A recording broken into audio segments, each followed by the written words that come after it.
The nursery nobody asked for Kit Halloway woke up to the sound of a wall being torn down. Not metaphorically. Not a figure of speech he'd reach for later when telling this story to someone who hadn't lived it. An actual wall in his actual apartment, being actually torn down by actual people. At 7 in the morning, 48 hours after he had told exactly 4 people that he was pregnant. He lay very still for a moment, one hand pressed flat over his stomach. A gesture he hadn't stopped making since the test. Since the confirmation, since the quiet, terrified, thrilled conversation with Bastian at 2 in the morning where they'd agreed, to keep it to themselves for at least a week. Just the 2 of them, just a little longer before the world got its hands on it. That plan had lasted 6 hours. He got up. He did not put on a robe because a robe felt like a formality he no longer had time for. He walked down the hall of his own home, past a stack of paint samples fanned out on the floor like evidence at a crime scene, past a folding table that had not been there when he'd gone to bed, and into the spare room, the one that held a broken treadmill, 4 boxes he still hadn't unpacked from moving in, and as of this morning, a 2-foot hole where the closet used to be. Perpetua Voss was standing in the middle of it holding a sledgehammer like it was a garden trowel. "Oh, good, you're up," she said. "We need your opinion on load-bearing versus decorative. Gideon thinks the closet wall is structural. I think Gideon has never once in his life read a blueprint and is simply guessing with confidence, which I find very on-brand for him." "Percy." Kit's voice came out flatter than he intended, mostly because he hadn't had coffee, and partly because the sentence "we tore a hole in your wall before sunrise" was not one he'd prepared a response to. "Whose key did you use?" "Bastian's," she said, like this settled the matter entirely. "He gave it to me for emergencies." "This isn't an emergency." Perpetua looked at him with the patient, faintly pitying expression of a 61-year-old beta woman who had raised 3 children, buried 1 mate, and single-handedly organized every pack gathering for the last 20 years, and who considered this isn't an emergency to be an argument made by someone who did not yet understand how the world worked. "Sweetheart," she said, "you're having a baby. Everything is an emergency now. Good ones, but emergencies." Behind her, through the hole in the wall, Kit could see Gideon Marsh on the other side, on his knees, running a hand along a support beam with the focused tenderness of a man greeting an old war buddy. Gideon was 6.5 feet of solid alpha muscle who cried at dog food commercials, and he had apparently arrived before dawn with a truck full of lumber that nobody had asked him to buy. "How did you 2 even find out?" Kit said. "I told Bastian. Bastian told." "Bastian told Dove," Percy said. "Dove told me because she was too excited to hold it in for even 1 evening, bless her. And I told Gideon because I needed someone who could carry a dresser. And then Gideon told the group chat because Gideon has never successfully kept a secret in his life. God love him. And now everyone knows and everyone is thrilled, and nobody is going to let you talk them out of helping. So I would genuinely just skip that part if I were you and save your energy." Kit opened his mouth. Closed it. Somewhere in the apartment, he heard the front door open again and a third voice, younger, bright, already narrating. "So this is the famous hole in the wall, incredible, absolutely posting this. Milo. 16 years old, phone already up, filming." Kit put his face in his hands. This was, he would think much later, the exact moment he should have understood that he had already lost. Not lost anything bad, lost. The way you lose an argument with the tide. The pack had decided something, and the pack, once decided, did not so much ask permission as inform you, with great affection, of what was about to happen to your life. He just hadn't realized yet how far they were going to take it. 2 days earlier, it had been quiet. That was the part Kit kept coming back to later.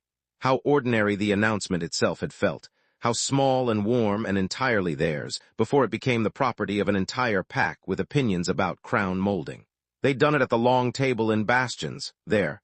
Kitchen, the one that sat 10 and usually held closer to 15, because pack dinners had never once in Kit's memory stayed within their stated head count. Just 4 people that night on purpose.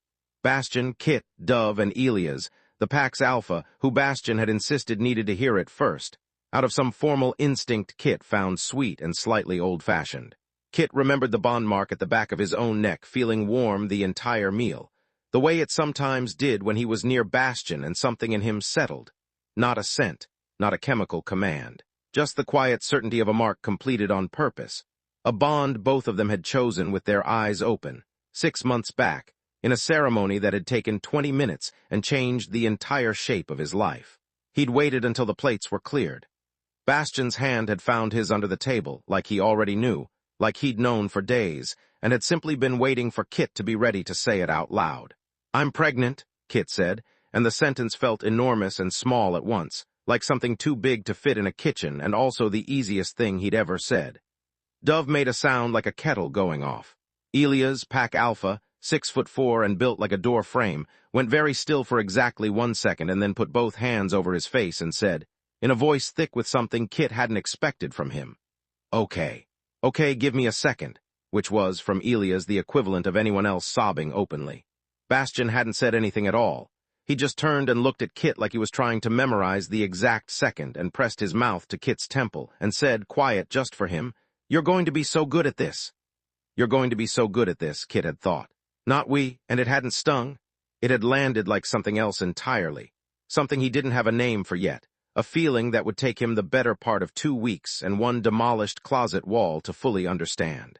That was the whole announcement. 4 people, 1 kitchen, 1 held breath. Kit had genuinely believed for about 6 hours that it would stay that size. The group chat was called Pack, Do Not Mute, Percy will find out. Kit had muted it exactly once, 8 months ago, during an argument about whether the summer solstice bonfire counted as a Pack obligation or a suggestion. And Percy had, in fact, found out, and had shown up at his door the next morning with a plate of muffins and a look that made him unmuted on the spot. At 11:47 the night of the dinner, Dove had typed, "Does anyone have Gideon's number? I need to borrow his truck this weekend.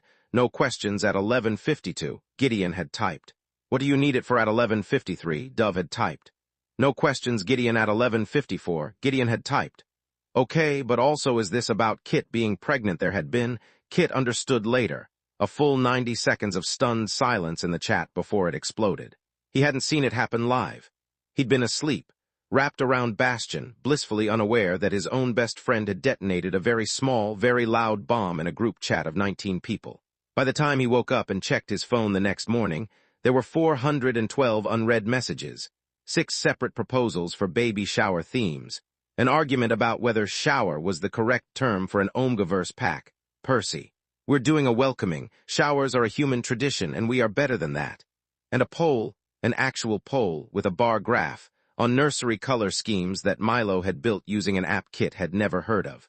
He read exactly 9 messages before setting the phone face down on the counter and looking at Bastian, who was making coffee with the particular calm of a man who had grown up in this pack, and therefore had 0 surprise left in him about any of it. "They're going to take over the nursery," Kit said. "Probably," Bastian agreed. "I wanted to do the nursery." "I know." Bastian handed him a mug decaf already, because apparently he'd looked that up at some point in the last 36 hours without being asked. "You still can tell them that?" Kit had believed him. That was almost funny in retrospect. He genuinely believed that if he said clearly and calmly, "I would like to do this part myself," that would be the end of it. He tried the following afternoon at the pack meeting that Percy had scheduled with 48 hours' notice, and an agenda titled in bold, Nursery. Logistics. Kit stood at the head of the table, Bastian's hand resting warm at the small of his back, more anchor than intervention, and said, in the most reasonable voice he owned, "I really appreciate everyone's excitement. I do. But I think Bastian and I would like to handle the nursery ourselves. Just pick out a few things, take our time, make it ours." There was a pause. Percy nodded slowly, in the manner of someone giving a proposal serious, respectful consideration. "That's lovely," she said. "Noted. Milo put that in the doc as a preference, not a directive." "Got it," said Milo, typing. Now, Percy continued, turning a laptop around to face the table. "As for paint, I've narrowed it to 4 options based on what I know of Kit's aesthetic, which I've been quietly cataloging for months. Don't ask how, Percy. And Gideon has offered to handle any structural adjustments at no cost, because he already bought the lumber and it's non-refundable. You bought lumber before the meeting where we decided anything. And Dove has a contact for a muralist who does the most gorgeous botanical work. Very reasonable rates. And Elias would like it on record that as Pack Alpha he is formally sanctioning full Pack involvement in the raising of this child starting now. Which, legally speaking, in Pack terms, means the room too." Kit looked at Bastian. Bastian looked back at him with an expression that was somewhere between "I told you so" and "I love these people so much I could scream," and said nothing, because he had apparently learned over 28 years in this pack that there were arguments you could win and arguments you could only survive. "I would like it noted," Kit said to the room with as much dignity as he could summon, that I asked. Noted, said Milo, and did not stop typing. That was the last time Kit tried to stop it. From that meeting forward, he made a strategic pivot. Not whether the pack would descend on the spare room like a very loving, very disorganized weather system, but how much say he could claw back inside the chaos. It turned out to be more than he expected, and considerably less than he wanted, and somewhere in between those two facts, something started to feel less like a loss and more like. He didn't have the word yet. He'd find it later, standing in a doorway, when the room was finished. The paint committee convened on a Thursday and nearly ended the pack. There were 4 contenders by the time Kit walked in, uninvited to his own house's decision-making, carrying a mug of decaf and the weary energy of a man who had accepted his role as spectator. On the wall in 4 wide swaths sat a pale sage green Percy's pick, timeless, calming, will not date badly in 10 years. A soft dove gray with a name like whispering fog, Dove's pick, unsurprisingly, though she swore the name was a coincidence. A warm, honeyed yellow, Gideon's pick, offered with the surprising tenderness of a man who said, quietly, reminded me of morning, and at the end, painted with the defiant flourish of someone who knew it would not win, but wanted it on the record. A deep, star-flecked navy, flanked by a hand-drawn moon in one corner. Milo, Kit said, what is that? Space theme, Milo said, not looking up from where they were adjusting the moon's shading with a paint pen. Kids love space. It's educational. It's also just objectively cooler than sage green, no offense, Percy. Deep offense taken, said Percy without heat. I'm not saying we do the whole room like this, Milo went on, gesturing at the navy swatch with the fervor of a lawyer delivering a closing argument. I'm saying maybe 1 accent wall, 1. Let the kid grow up thinking the universe is cool instead of thinking everything has to be sage. Sage is a very sophisticated choice. Sage is what every nursery on every home renovation show has looked like since 2019. Percy, I'm sorry, but it's true. Gideon, who had been quietly studying all 4 swatches with the concentration of a man appraising fine art, said, what if we did the yellow, but Milo's moon in the corner? Like 1 moon on the yellow. Meet in the middle. There was a beat of silence. That's, Percy tilted her head. That's actually good, Gideon. I have layers, Gideon said, wounded. Kit, watching from the doorway, felt something loosen in his chest that he hadn't realized was tight. He hadn't said a word. Hadn't needed to. He watched 4 people who loved him negotiate, genuinely and a little fiercely, over a color they'd chosen entirely on his behalf. Each argument secretly a version of here is how I imagine loving this child, and understood for the first time that this wasn't really about paint. It had never really been about paint. He still thought privately that the final compromise, honeyed yellow walls, 1 deep navy accent wall behind where the crib would go. Milo's careful moon in the corner, gold-flecked stars scattered like they'd been flung there, sounded like it shouldn't work. He didn't know yet that it would be the most beautiful room he'd ever stood in. The name debate started, as most disasters in this pack did, as an innocent question in the group chat. Dove. Okay, not to be nosy, but do you guys have names picked out or not yet? Kit had been mid-bite of toast when his phone buzzed, and had made the catastrophic error of answering honestly, in the moment, without thinking through the consequences. Kit, we have a few we like. Not deciding anything for months, though, Bastian. He likes Ren if it's an Omega. I like August if it's an Alpha. We haven't picked a middle name yet. Kit had looked up from his plate in time to watch Bastian, sitting directly across the table from him. Hit send on that message with the easy unself-consciousness of a man who had genuinely not registered what he'd just done. Bastian, what? You just told the group chat our short list. Bastian's face went through several stages of realization in under 2 seconds. Oh, he said. Oh no. By the time Kit's phone finished buzzing 9, 10, 11 times in under a minute, the chat had already produced in no particular order. A poem Percy had memorized since 1987 about the symbolism of wrens. A passionate 3-paragraph case from Gideon for the middle name Ash. Because it sounds strong but also like gentle, you know, like a tree that's been through stuff but is still standing. A meme from Milo suggesting the baby be named after whichever pack member wins an as yet undetermined competition, details to be finalized. And from Elia's a single message that read only, August is a good name. Strong choice. Which had somehow, despite its brevity, ended the discussion in Bastian's favor for a full 6 minutes before Percy reopened it with a counter-argument about seasonal associations. We can still change it, Kit said mostly to himself, staring at the ever-growing thread. We can absolutely still change it, Bastian agreed, not looking up from his own phone, where he was now, Kit realized with rising horror, actually engaging with Gideon's case for Ash as a middle name, weighing it out loud like a real contender. You're not actually considering it. I mean, it's not bad. Bastian. I'm just saying if it's an alpha August Ash raise has a rhythm to it. Kit put his head down on the table. From somewhere in the apartment, muffled through the wall, he was fairly sure he could hear Milo, who had let themselves in an hour ago to help paint, and had instead spent the entire time on their phone, laugh out loud at something in the chat. By that evening, the pack had, without being asked, without being remotely qualified, and without any authority whatsoever, narrowed the shortlist to 4 names, built a second poll, and cross-referenced it against a spreadsheet of family names going back 3 generations that Percy produced from nowhere with the calm of a woman who had clearly been keeping it on hand for exactly this purpose. We're not using the poll, Kit told Bastian later in bed, phone finally silenced and face down on the nightstand. Definitely not, Bastian agreed. Ren if it's an Omega, August if it's an Alpha, that's it. That's the whole decision. Just us? Just us, Bastian said and meant it, and Kit believed him right up until 3 days later when Percy mentioned, entirely too casually, that she'd already ordered a set of wooden letter blocks spelling out both names. Just in case, no pressure, purely as a gift, you can absolutely ignore them. And Kit understood with weary, fond resignation that just us had never really been on the table. It had just taken him a little longer to notice this one, too. He found Bastian on the fire escape that night, which was where Bastian went when a day had been too loud, even a good loud, even a loud he loved.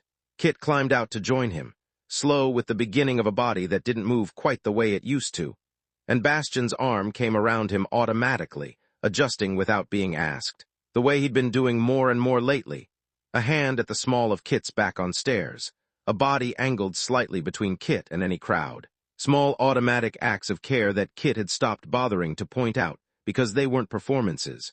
They were just Bastian. You okay? Bastian asked. Today was a lot. Today was insane, Kit said and laughed, surprising himself with how easily it came. They had a paint committee, Bastian, a committee. With a vote. Sounds about right. I told them I wanted to do it myself. I know, I was there. They didn't listen. Bastian was quiet for a second, looking out over the fire escape at the street below, and when he spoke again his voice had gone softer, more careful, the way it did when he was about to say something that mattered. Can I tell you something about why I never fought them on it? Kit nodded against his shoulder. I grew up in this pack, Bastian said, whole life, and I used to think it was just a lot. Loud, nosy, everybody in everybody's business. And it is that. But my mom used to say the reason this pack does things like this, shows up before dawn to knock a wall down nobody asked them to touch, is because most of them grew up in packs that didn't. Packs where you were on your own the second something got hard. Percy raised 3 kids basically solo before she found this pack. Gideon's first pack turned him out the year he presented Alpha, said he ate too much, cost too much, and he was 17. Elias built this whole pack from 4 strays and a falling down house because nobody had ever built one for him. He paused. They're not doing this because they think you can't do it yourself, Kit. They're doing it because somewhere along the way, every single one of them decided nobody in this pack was ever going to find out what it feels like to need something, and not have 6 people already halfway to fixing it before you finish asking. Kit sat with that for a long moment. He thought unbidden of his own childhood, an Omega raised by a mother who loved him fiercely and alone, no pack, no chaos, no 40-person group chat, just the 2 of them making do, quietly, capably, and always by themselves. He'd been proud of that. He still was. But he understood, sitting on a fire escape with a hand resting where his child hadn't even started to show yet, that some small, unguarded part of him had spent his whole life bracing to do this. All of it, pregnancy and everything after, the same way. Alone but competent, alone but fine. I didn't know I wanted this, Kit admitted, quiet. The chaos, I thought I wanted quiet. I think I actually just never had the other option before. Bastian pressed a kiss to the top of his head.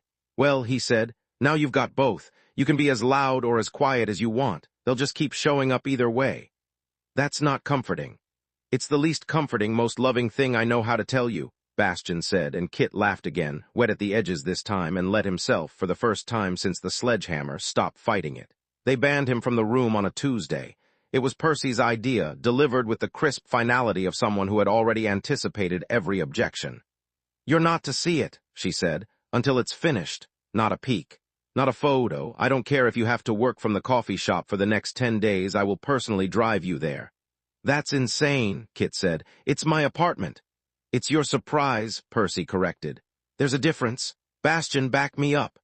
Bastian, who had clearly already been briefed on this plan and had agreed to it, at least partially, without telling Kit, a betrayal Kit intended to bring up for the rest of their lives, held up both hands in mock surrender. I think it'll be worth it, was all he said, which told Kit precisely nothing and somehow made him more curious than a straight answer would have. So Kit was exiled from his own spare room for 10 days. He worked from Dove's kitchen table, or the flower shop where he did freelance illustration work for the seasonal catalogs. Sketching bouquets he half paid attention to while his mind kept drifting 3 rooms and 1 closed door away. He heard things muffled through walls, relayed in half-sentences that people caught themselves saying too much of, and then wouldn't finish. He heard a saw more than once at odd hours, which confused him, because Gideon had said the structural work was done days ago. He heard Milo laugh so hard one evening they had to leave the apartment to recover. He heard one night very late Bastian come to bed smelling faintly of sawdust and wood stain, hands rough in a new way, and when Kit asked, sleepy, what he'd been doing, Bastian only said, "You'll see," and kissed his shoulder, and Kit fell asleep more curious than he'd been about anything in months. He didn't press. That more than anything surprised him about himself. How easily he let the not knowing sit, how much he'd started, somewhere in the last week and a half, to trust that whatever was happening behind that door was happening for him, not around him. It was a strange, warm, unfamiliar kind of trust. The kind that came only from watching people prove it to you in small ways, over and over, until one day you looked up and realized you'd stopped keeping score. Dove found him on day 4 of the Exile, hunched over a sketchbook at her kitchen table, drawing a bouquet he wasn't really seeing. "You've redone that stem 4 times, she said, setting 2 mugs down and dropping into the chair across from him. "It was fine the first time." "It wasn't right." "It was fine, Kit." She nudged his foot under the table with hers, familiar, easy, the same gesture she'd been making since they were 18 and sharing a dorm room neither of them could afford. "You're not actually mad at me, are you? About telling Percy?" Kit set the pencil down. He'd been turning the question over since the morning of the sledgehammer, not quite sure how to answer it honestly, because the true answer was more complicated than mad or not mad. "I was for like a day," he admitted. "I wanted it to just be ours for a little while longer." "I know, I'm sorry." Dove wrapped both hands around her mug, and for a second the easy brightness dropped off her face, replaced by something more careful. I heard the words, 'I'm pregnant,' come out of your mouth, and something in me just short-circuited. I've been waiting 11 years for that sentence, Kit, since we were kids, since before either of us had a pack or a mate or any of it." Kit knew the shape of what she wasn't saying, because he'd been there for most of it.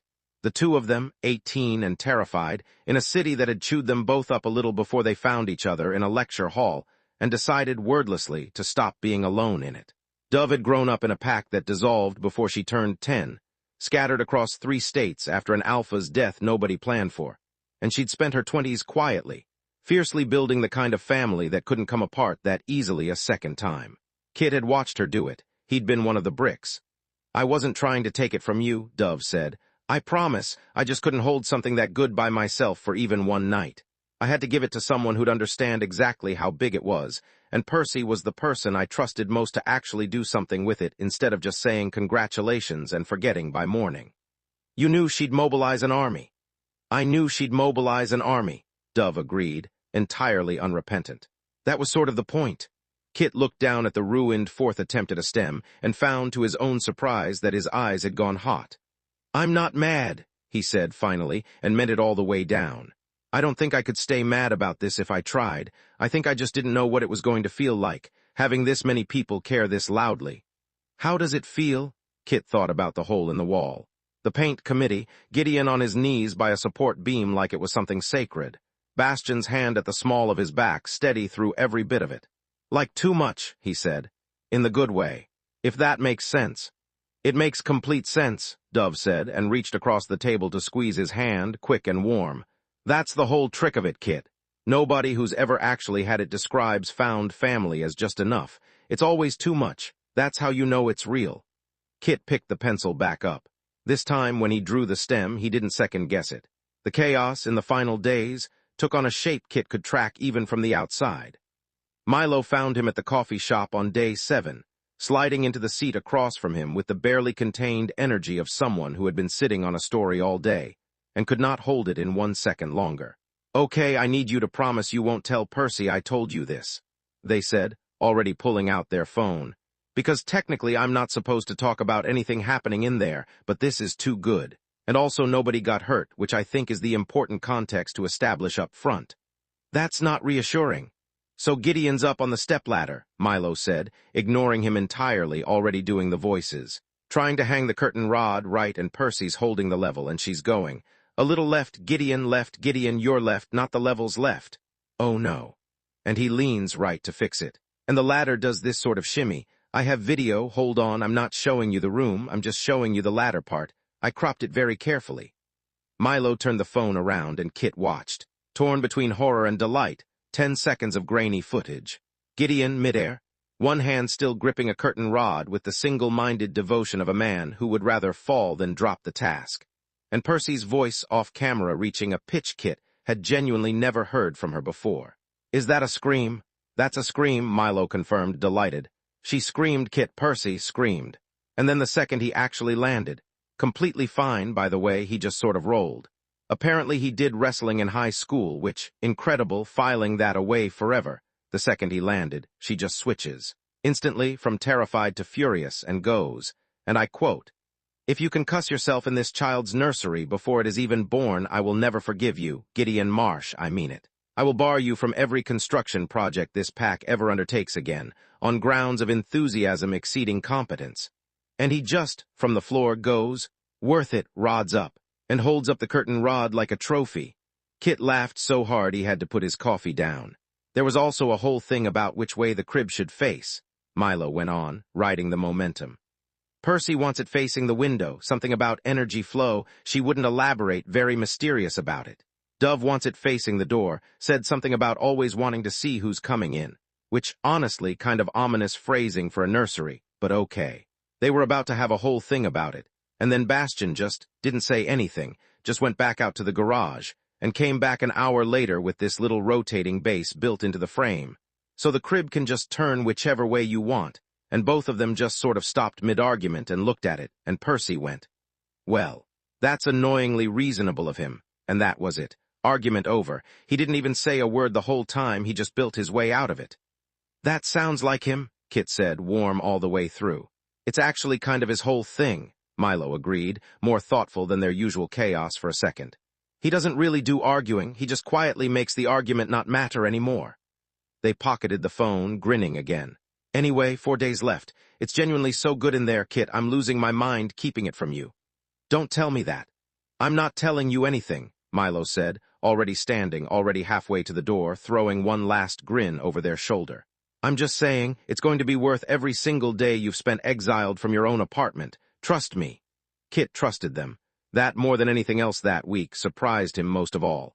He ran into Elia's by accident on day 8, of all places, in the parking lot of the hardware store, where Kit had gone to buy a birthday card for Dove and absolutely nothing else, and where Elia's was loading lumber into the bed of his truck with the brisk efficiency of a man who did not believe in wasting a trip. "You're not supposed to see me," Kit said, only half joking. "Doesn't this count as reconnaissance?" "I'm not the room," Elias said, which was, Kit had learned over the years, about as close as their pack alpha ever came to making a joke. He set the last board down and leaned against the tailgate, studying Kit with the same steady, assessing look he gave most things, new pack prospects, dubious contractors, whether that might mean trouble. "How are you holding up?" "Actually holding up, not the version you tell Percy." Kit considered lying out of habit and then didn't. "Overwhelmed," he admitted, "in a good way mostly. Sometimes it just, a lot happened very fast." Elias nodded slowly, like he'd expected exactly that answer and had already decided what to do with it. "I want to tell you something," he said, "and I'd appreciate it if you let me get all the way through it before you make a joke, because Bastian tells me you make jokes when things get too sincere, and I need this one on the record." "Noted." "When I built this pack," Elias said, "it was me and 3 other strays, none of us with anywhere else to go, in a house that had a hole in the roof bigger than the one Percy put in your wall. Nobody threw us a welcoming. Nobody built us a nursery, because none of us had anything left in us yet to plan that far ahead. We just sort of held on to each other until it stopped feeling like an emergency. He paused. I made a decision a long time ago that if I ever got to build something bigger than 4 strays and a hole in the roof, nobody in it was ever going to have to hold on that hard by themselves. That's what all this is. The wall, the paint fight, Gideon's mother's chair, which, for the record, I had to talk him into finally using instead of just storing it in his garage forever because he was scared nobody would think it was good enough. He looked at Kit, steady. You didn't ask for any of it, I know. That was never really the point. The point was making sure you never had to. Kit's throat had gone tight somewhere in the middle of that, and he didn't trust himself to say anything clever, so he didn't try. Thank you, he said instead, simply, and meant it with everything he had. Don't thank me yet, Elias said, straightening, already turning back to the truck bed with the brisk efficiency of a man uncomfortable holding a soft moment open too long.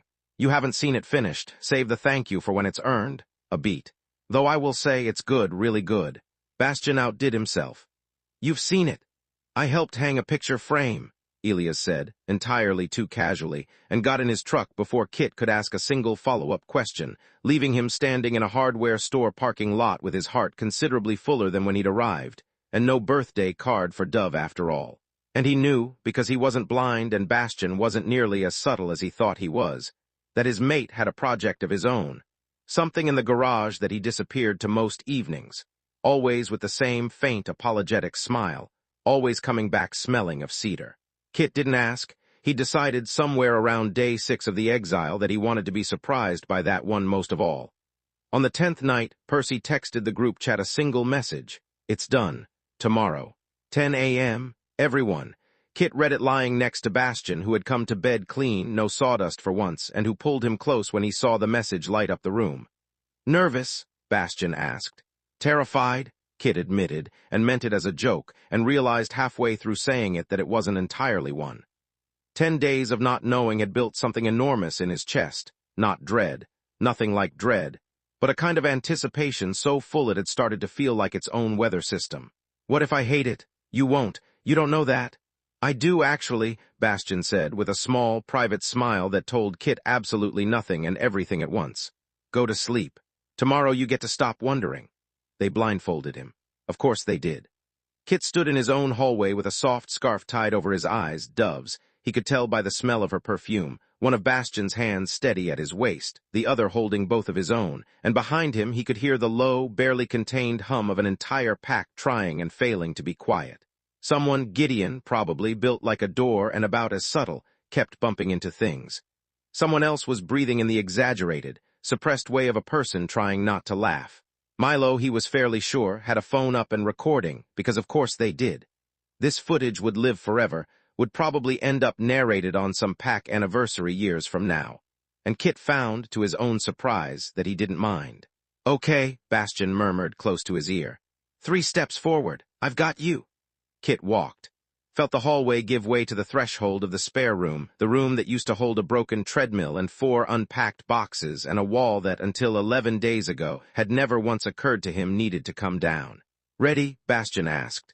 No, Kit said honestly, and felt the whole room laugh warm and close, and felt Bastian's hand tighten once around his, grounding, and then the scarf came away.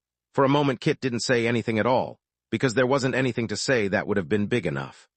The room smelled like fresh paint and cut wood, and faintly, underneath it all, like the lavender sachets Percy insisted on tucking into every closet she'd ever organized in her life. Morning light came through the window at an angle nobody could have planned for, and landed exactly where the crib stood, warm and gold, as if the room itself had been holding its breath for this precise hour to finally be seen. The walls were the honeyed yellow Gideon had chosen, the color of the very earliest part of morning, and behind where the crib stood, a crib Bastian had clearly built himself. Kit could tell by the particular careful joinery, the way every curve had been sanded soft enough that there wasn't a single edge in the whole thing that could catch a small hand. The accent wall glowed deep navy, scattered with Milo's careful gold stars, one hand-painted moon low in the corner exactly where the 2 colors met, like someone had stitched 2 whole ideas of comfort together and made them agree. Above the crib hung a mobile Kit recognized instantly, and had to press a hand to his own mouth to keep from making a sound. Delicate wooden shapes, hand-carved, unmistakably flowers. The exact bouquet from the illustration kit had been sketching at Dove's kitchen table the week before. The one he hadn't shown anyone. The one Bastian must have found in his sketchbook and quietly, secretly, over 10 nights in the garage, turned into something that would hang over his child's bed for years. Along the far wall sat a bookshelf that Kit was fairly sure hadn't existed in this apartment before, already half-filled. He recognized a battered copy of a book Percy had mentioned once, months ago, in passing, that she'd read to her own children. A stack that Dove must have curated, all soft, strange, beautiful picture books about gardens and growing things. And tucked on the bottom shelf, incongruous and perfect, a single graphic novel about space explorers that could only have come from Milo, with a sticky note on the cover that said, in handwriting Kit already knew. For later, obviously, but I'm claiming story time rights on this one, non-negotiable. In the corner, half hidden behind the door, sat a rocking chair, worn smooth. Clearly older than everything else in the room, clearly loved before it ever arrived here. "That was my mother's," Gideon said quietly from somewhere behind him in a voice that had lost all its usual booming size. "She rocked me in it. I never had anywhere to put it that felt right. Thought maybe—" He stopped, cleared his throat. "Thought maybe it belonged here now." On the wall beside the bookshelf, in a plain wooden frame Kit hadn't noticed until just then, hung a single photograph. The whole pack, all 19 of them, crowded onto the porch of the falling-down house Elias had first pieced this family together in, years before Kit had ever joined it. Underneath it, in careful, blocky handwriting that could only belong to a man far more comfortable giving orders than writing sentences, someone had added a single line. "You were always going to be one of us. This just makes it official." "That one's from all of us," Elias said, from the back of the room, gruff in a way that didn't quite disguise how much the sentence cost him. Seemed important the kid grow up knowing where they came from. All of it, not just the two of you. Kit turned slowly and looked at every single face in the doorway behind him. Percy, arms crossed, visibly fighting not to cry and visibly losing. Gideon, huge and soft-eyed. Dove, already openly crying, unashamed. Milo, phone still filming but their own eyes suspiciously bright. Elias, quiet in the back, arms folded, watching the whole scene with an expression Kit had never seen on their pack alpha before, something unguarded and proud and a little overwhelmed. And understood all at once everything Bastian had tried to tell him on the fire escape. Nobody had asked him if he wanted this. That had never really been the point. The point was that every person standing in this doorway had, at some moment in their own life, needed exactly this kind of loud, chaotic, uninvited love, and hadn't gotten it. And had decided, separately, individually, and then all together, the way this pack decided everything, that the next person who needed it would never have to go looking. "I told you I wanted to do this part myself," Kit said when he could finally speak, and his voice came out thick and unsteady and entirely undone. "I know," Percy said, not remotely sorry. "How's it feel to be wrong?" Kit laughed, a real laugh cracked open, both hands pressed now to his mouth and his stomach at once, like he could hold the whole feeling in if he just tried hard enough. "Terrible," he said. "It feels terrible. Don't ever do this again." "Absolutely we're doing this again," Dove said, wiping her face. "Wait till the baby's actually born. We haven't even started on the shower." "It's a welcoming," Percy corrected automatically, and the whole room dissolved into laughter, and Kit stood in the middle of a nursery he hadn't asked for, in a room full of people who had built it anyway, and thought that he had never, not once in his whole life, felt so completely, thoroughly outnumbered by love. Later, much later, after the pack had finally gone home, after Gideon had been talked down from just checking the joints on the crib one more time, after Milo had been physically removed with the promise that the footage would absolutely still be there tomorrow, Kit sat in the rocking chair that had belonged to a woman he'd never met, one hand resting where, in a few more months, there would be someone new to hold, and looked up at Bastian, who was leaning in the doorway watching him with the same expression he'd worn at the kitchen table the night of the announcement. Like he was trying to memorize the moment, like some part of him already knew he'd want to come back to it. "You knew about all of it," Kit said. "The whole time." "Some of it," Bastian admitted. "Not the flowers. That was mine. I saw the sketchbook. I know. I felt terrible about it for about 4 seconds, and then I decided it was worth it." He crossed the room, crouched by the chair, and rested a hand, careful, familiar, unbearably gentle, against the curve of Kit's stomach. "Nobody asked for any of this," he said. "Not the wall, not the paint fight, not Gideon's mother's chair. You're right, you didn't ask for any of it." "I know. I just don't think that's ever really been how this pack loves anybody," Bastian said. "I don't think it's how they're going to love this kid, either. I think you're going to spend the next 18 years having things done for you and to you, and around you that you never asked for. And I think, if today's any indication, you're going to end up loving almost all of it." Kit looked down at him, at this alpha who'd built a crib with his own hands and hidden a garden of wooden flowers over 10 quiet nights, and never once, not for a single second since the kitchen table 2 weeks ago, made Kit feel like any of this was happening to him instead of for him, and felt the bond mark at the back of his neck go warm, the way it always did when something settled all the way down.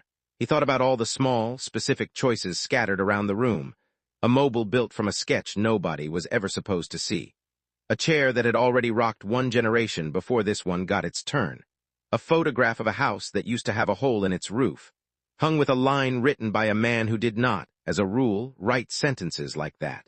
None of it was generic. Nobody had ordered a nursery out of a catalog and called it finished. Every single piece in this room had somebody's whole heart folded into it, and someday, he realized, he was going to get to tell his child every one of those stories, one at a time, in this chair under that moon. He'd grow up understanding that this, loud, uninvited, entirely too much, was simply how the world was supposed to work. Not something you had to go looking for, quietly, alone, the way Kit had spent so much of his own life doing without ever quite noticing. Just something that showed up on your doorstep before sunrise with a sledgehammer and stayed. Almost all of it, Kit agreed. Not the sledgehammer at 7 a.m., not the sledgehammer at 7 a.m., Kit said and laughed and pulled Bastian down by the collar to kiss him, slow and certain, in a honey-yellow room with a hand-painted moon watching over them both. But everything after that, yeah, I think I'm going to love all of it. Outside, the pack group chat buzzed once, then twice, then didn't stop. Milo already posting the footage, Percy already drafting the welcoming committee agenda, Gideon asking with touching sincerity whether the baby would need its own tiny stepladder eventually, because he'd seen one at the hardware store and thought it looked structurally sound. Kit muted it, just for tonight, and stayed exactly where he was.